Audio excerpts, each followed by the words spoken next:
Oh, Jesus Christ.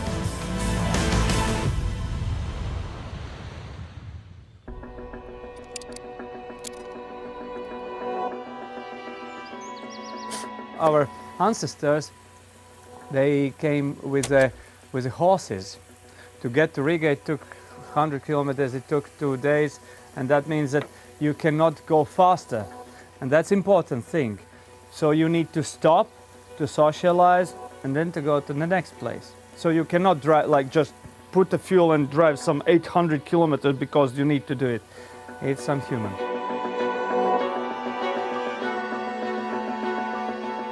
When you need to go from point to point and start to think that I will need to stop here, I will need to recharge. And by the way, maybe I can get to know somebody, get to see how they live here. So it's better for the communication between the people, because this communication nowadays is lost mostly.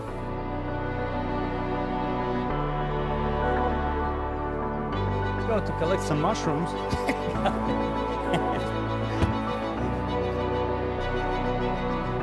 Okay. Oh, Jesus Christ. This is airplane. 100. 100 in 2 seconds. That's what we thought about. Yeah.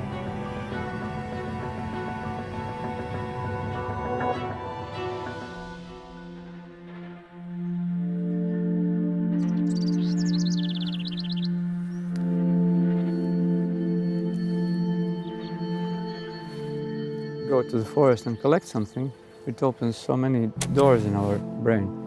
And we are collectors and we are hunters. That's what we became of.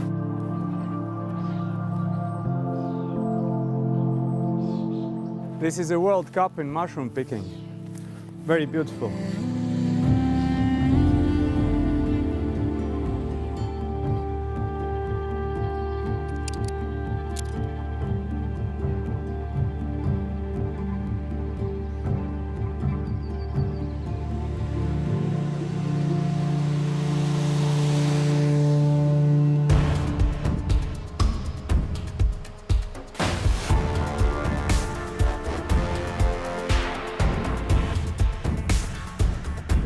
It's like gravity doesn't exist anymore, you just do whatever you imagine.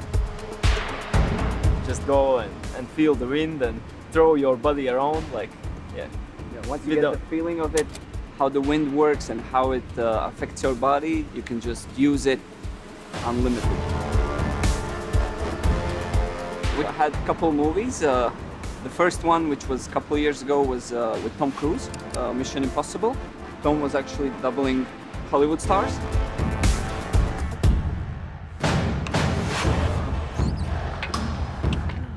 This is so cool, like this is really cool.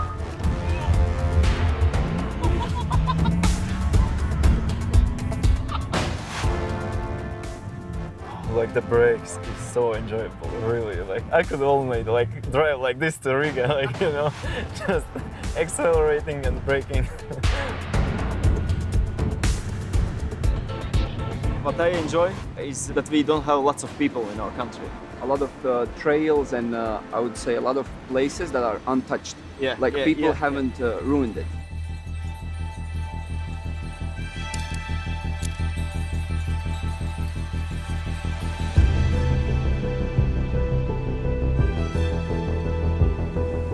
We traveled with a car and we stopped and we saw these ruins. It was ruins in that time. And we just came in and immediately we understood that this is our place. Industrial Soviet type pumping station. I fulfill my old dream. My best book in my childhood was Mystery Island by Jules Verne. It's about Captain Nemo and Nautilus submarine, and here we put some imaginated part of this submarine made from stainless steel, just to contrast with house which is covered by cotton steel, which rusts and stays nice brown.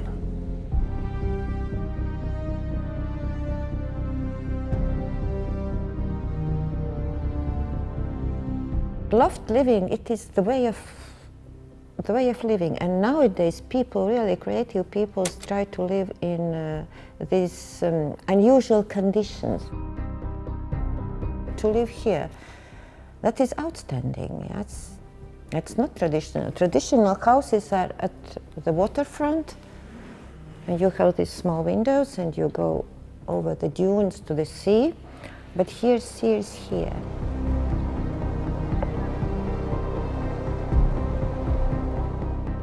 I want to die here, I said already.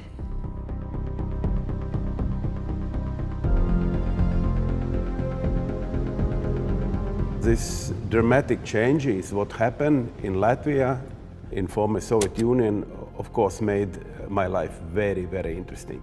Because in 1990 we regained independence and I became Director General for the Department for Foreign Economic Relations in Cabinet of Ministers. I became Minister for State Reforms. I became Prime Minister. Man had to change his life in 5 years and then start something else. And I actually followed this rule. Latvians are quite calm and we like guests. Not maybe so much as Georgians, but still welcoming. The Latvian landscape and wood, to go into to see the sea, to go into wood, to look at the sky. And our color is gray. 1,000 shades of gray. Sorry.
This radio telescope was built in 1964. It was built for Soviet Union Army purposes, mostly for observations for another military object and also for space observations. It's more like a submarine, because most of the parts, including the staircases, were borrowed from USSR time warships and submarines.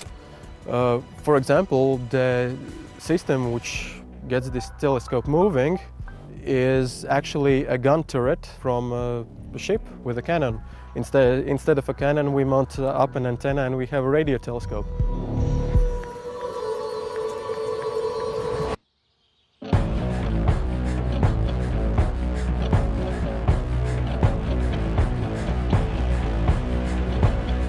This astronomy research is actually more of a global thing. An international team linking these telescope sites in network can do this kind of research. It maybe doesn't solve anything in particular for people right here in country, but it definitely helps for Latvia to integrate in global research teams.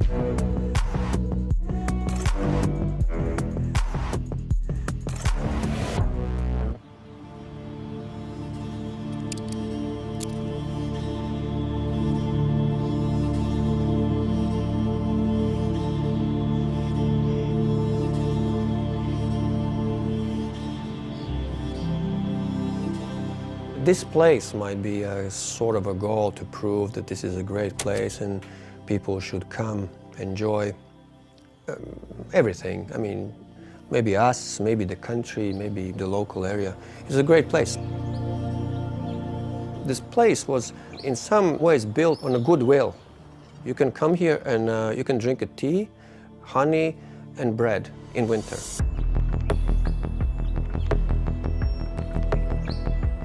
I left Latvia in '79. I was 17 years old. I was getting into trouble with my thinking. I was kind of radical, so I was running into problems and troubles with the local authorities that are basically communist. In North America, I was becoming a better skier. Then I was getting better. Then I made a national team. Then I quit the school. Then I went to Olympics.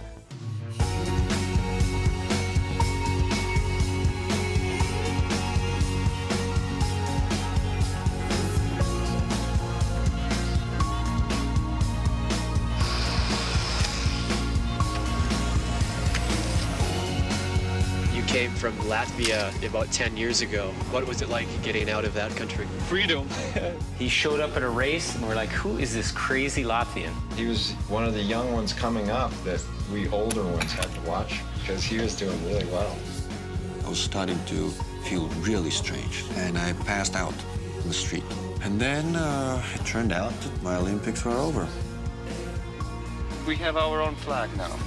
We have our own anthem. Sometimes in your life, there are just these things. It's like a puzzle, you know. It comes together, and maybe you work for it. Maybe you challenge it. I don't know. But these are the times in your life, and when these things come together, you just do it. Everybody goes across the continent, so we decided to go the other way, from north to south.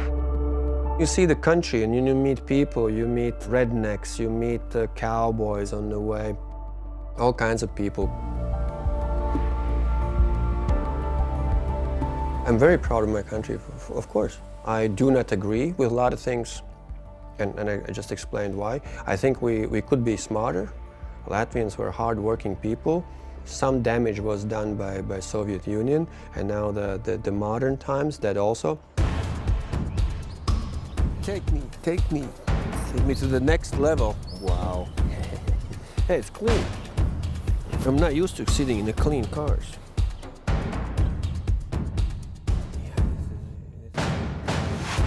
Next time I prepare my road better for you.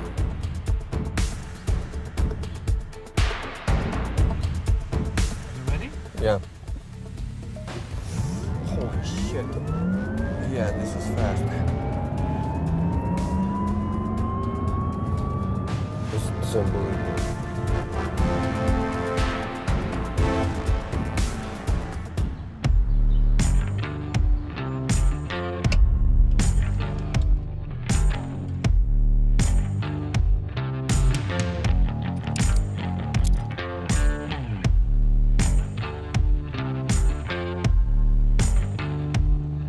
Why I'm a chef? I love food. I like to cook very much.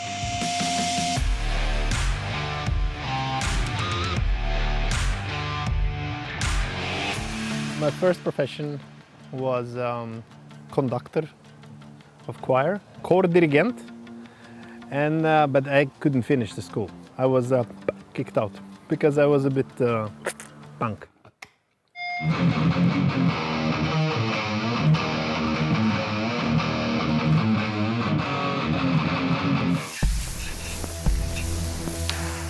In culinary, you read the recipes and books, and if you play music, you read the notes.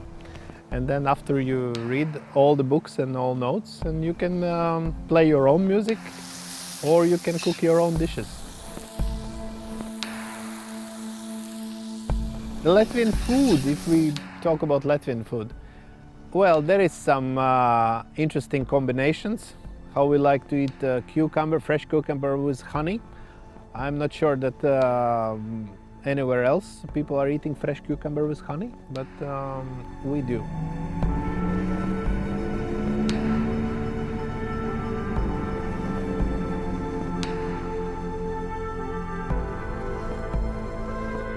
We were under so many different kings through the centuries. and that influence comes from, Germany, Poland, Russia, and Sweden.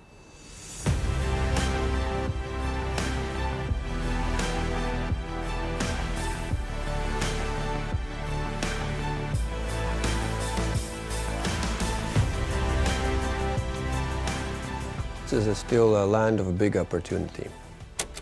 It is kind of like, wild, wild west where you go and you can build things from scratch. But it's changing quickly. We still have a lot of Soviet mentality, so it's not really that simple. But if you kind of understand how things work, it still is, I think, by big part, a land of big opportunity. We have absolutely beautiful nature. We have a lot of empty spaces because on this land we live only less than 2 million people. It's 64,000 square kilometers. It's 3 times bigger as Belgium, let's say.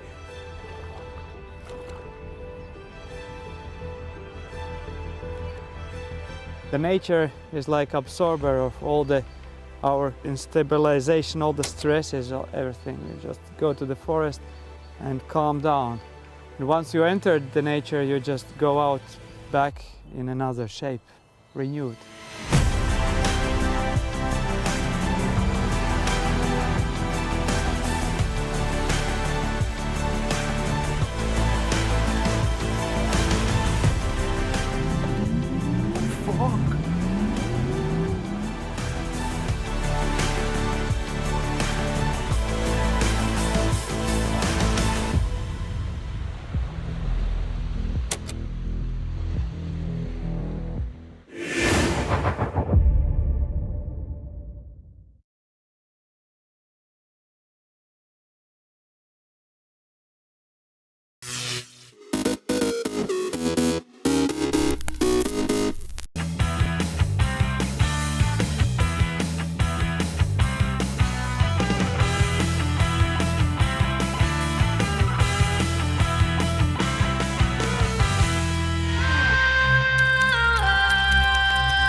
Greatness is just being yourself and just dominate at a high level over years and doing things that no one has ever done before. As a junior, I was really, really talented, but getting into the senior level, I was still kind of young and naive and felt like I didn't need to work as hard to compete at a high level. So I feel like going to Athens and not actually making it through the first round really helped me to say, you know what, I need to look into myself and understand that if I want to be the best or if I want to win an Olympic gold medal, I need to be more dedicated, I need to work hardest.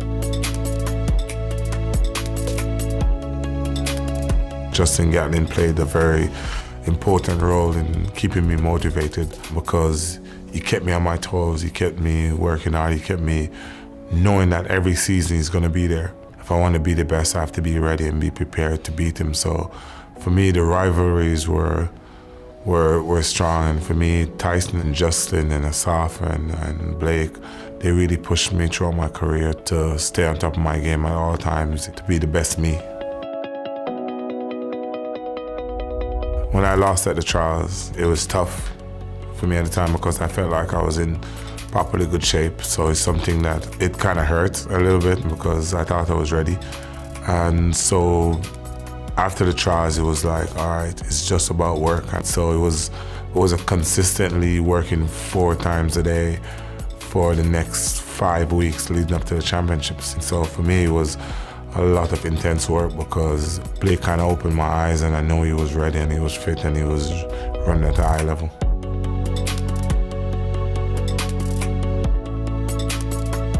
The London experience was brilliant. After the semi-finals, my confidence went up because I ran fast times, but I did it really easy and really smooth. So my confidence kind of went even higher because I didn't really compete after the trials, so I didn't know where I was. So actually going through the rounds was the first time I actually started running again and could tell that my body was in great shape. So for me, I felt great going through the rounds. I got more and more confidence. I knew I was in great shape to defend my title. Yeah, perfect, like this. Good? I think dominating throughout the years is very important to the legacy that I've built for myself. Because anybody can win 1 Olympics, but to actually win 3 back-to-back Olympics over the span of 8 to 10 years is very difficult, you know what I mean? For me, that's how I kept myself motivated and focused because I didn't skip a year. I didn't focus on 4 years to come. I focused on every year throughout because those years were also important to dominate and to keep training and working at a high level. The seasons that stand out for me was my first one in 2008. That was the first year I really started training at a high level, started doing everything my coach said I should do. So that season was very important and it was very impacting for me. 2015 was one of my toughest seasons competing, but for me the most fulfilling because it really shows that with hard work anything is possible, you know what I mean? I believed in myself.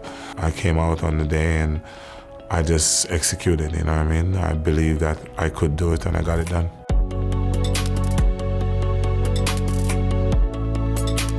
When I watched the Olympics, I really missed it, you know what I mean? Especially watching the men 100 meters and not seeing a Jamaican in the finals, it really made me miss and really wanted to be there.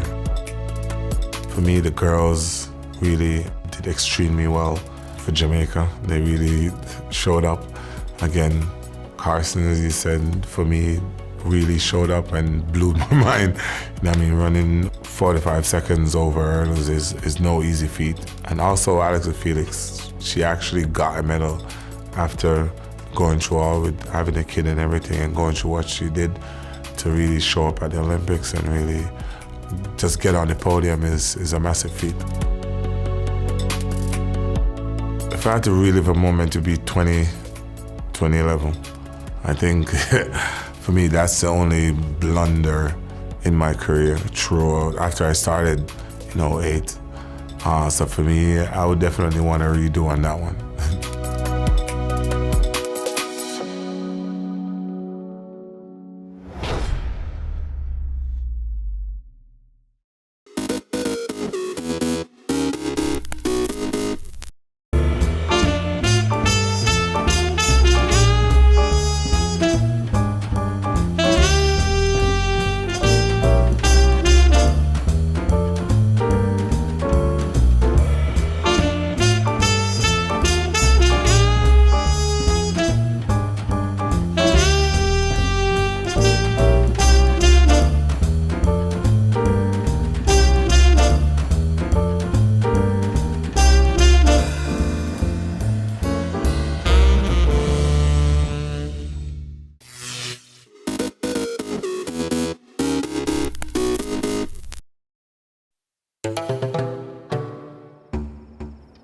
The Kalahari's got its own draw.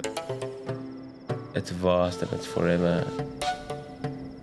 You've just got to get into those sand dunes on your own, and there you're going to find a lot of solitude. It can seem like a place of massive emptiness, but you suddenly find 5, 6 different animal tracks right there. There's this huge amount of life, and when I'm on a filming project, I really like to try and live like the animals do so that I can experience the hardships that they're going through. I want to see wildlife in a totally different context. And that's really, I suppose, what draws me to the Kalahari. It's the vastness and the openness. I really enjoy being able to see these massive distances. Those are great images and things that stick with you.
March 29, 1951.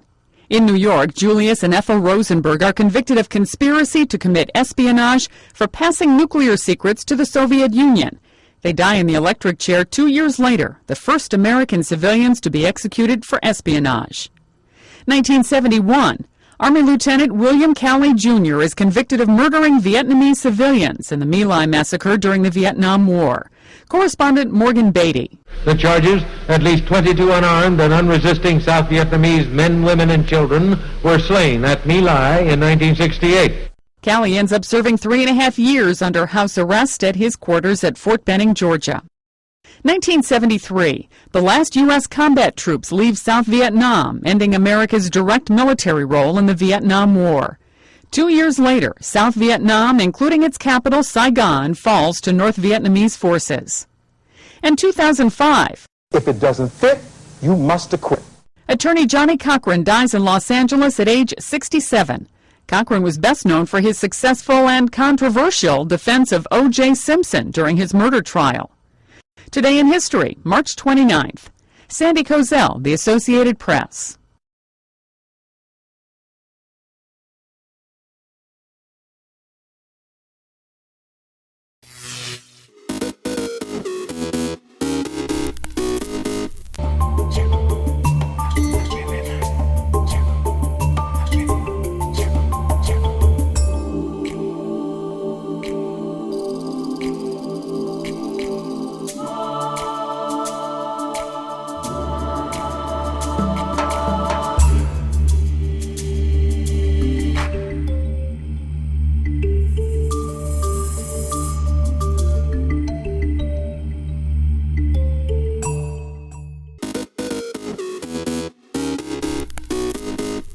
Welcome back in our studio, and in today's news,